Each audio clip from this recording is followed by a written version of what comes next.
माफ़ी चाहती हूँ, टीवी पे जैसे मैं चिल्लाती नजर आती हूँ वैसे मैं एक्चुअली बात नहीं करती। मेरी असहिष्णुता वहाँ शुरू होती है जहाँ से इनका भारत विरोध शुरू होता है। ये साफ है, क्लियर है मेरे दिमाग में।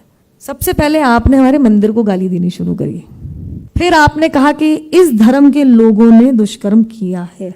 आपने ये तो नहीं किया कभी भी कि गीता का जो के साथ जो दुष्कर्म हुआ है वो किसी मौलवी ने किया है। क्या जुर्म है हिंदू होना हमारे ही देश में? भारत की एक आम नागरिक हूँ और मैं वो इंटॉलरेंस डिबेट हुई थी ना, मेरी असहिष्णुता वहाँ शुरू होती है जहाँ से इनका भारत विरोध शुरू होता है। ये साफ है, क्लियर है मेरे दिमाग में। मुझे इस देश में इसलिए मेरे माँ बाप ने नहीं जन्मा कि मैं भारत को गाली दूँ, इसके टुकड़े मांगूँ, सिसेशन मांगूँ, बैल्कनाइजेशन मांगूँ, बर्बादी मांगूँ, बंदूक की नोक पे आज़ादी ले लूँ। मैं तो आज़ाद जी रही हूँ, पता नहीं किसको क्या परेशानी, किस चीज़ से आज़ादी चाहिए। ये मेरी विचारधारा कभी थी नहीं। इसलिए नहीं क्योंकि कोई घर परिवार में कोई है, कोई राजनीति से या कोई वकील है, कोई भी नहीं है, फर्स्ट जनरेशन हूँ। लेकिन इसलिए क्योंकि इज्जत उर्दू का शब्द है लेकिन रिस्पेक्ट अंग्रेज़ी, ये मुझे बहुत सिखाई है मेरे माँ बाप ने। जहाँ रहते हो अपने घर को गंदा नहीं करते, जहाँ रहते हो अपने घर को, परिवार को गाली नहीं देते। आपका घर भी एक देश के अंदर है, एक शहर में है, एक राज्य में है, देश के अंदर है। आप एक देश का हिस्सा हो, आप उसको कैसे गाली दे सकते हो? घूम फिर के तो आपके घर पे ही गाली आएगी।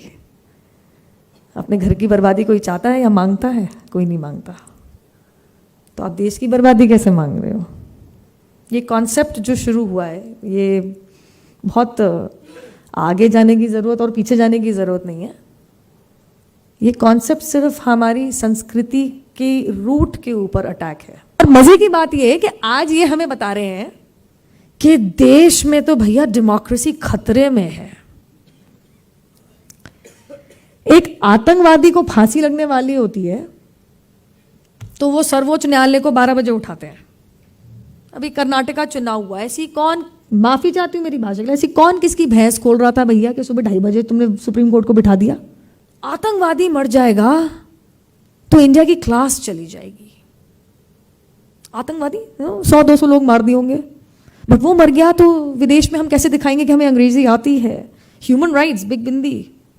तो अटैक परपेट्रेटर्स के ऊपर नहीं, हमारे मंदिर के ऊपर है।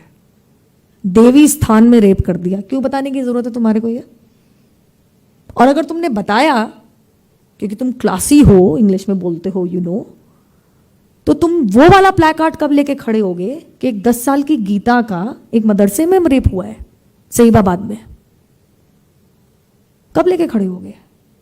उसके ऊपर डिबेट्स कब होंगे? लेकिन सिर्फ असीफा पे डिबेट्स हुई है क्या? सिर्फ गीता पे डिबेट हुई है?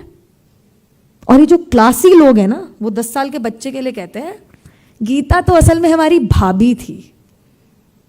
8 साल की बच्ची के लिए तुम कह रहे हो दुष्कर्म हुआ है, लेकिन 10 साल की बच्ची का तुम कह रहे हो अफेयर था। घटिया सोच है, क्लास नहीं है। पोस्टमार्टम की रिपोर्ट आ गई, ये पता चल गया कि असीफा के साथ दुष्कर्म नहीं हुआ। सबसे पहले आपने हमारे मंदिर को गाली देनी शुरू करी, फिर आपने कहा कि इस धर्म के लोगों ने दुष्कर्म किया है।